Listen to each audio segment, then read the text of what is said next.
تازه خبر د طالبانو دفاع وزیر مولوي محمد یعقوب مجاهد په کونړ کې د نوې جوړېدونکو پوستو لیدنه کړې. سلام، وخت مو بخیر. پام وکړئ د نن ورځې تازه خبر ته.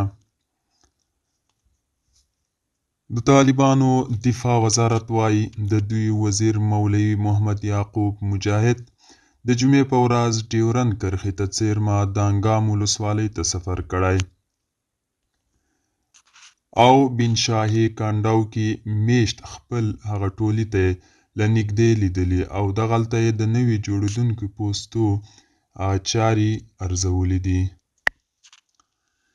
اعلامیه کې ویل شوي مولوي محمد یعقوب مجاهد خپلو جنګیالیو ته د هیواد له پولو او ځمکنۍ بشپړتیا د دفاع لپاره لازمي سپارښتنې کړي دي او د نورو پوستو پر جوړولو سربیره د هر اړخیزه امکاناتو او اکمالاتو ژمنه هم کړې ده.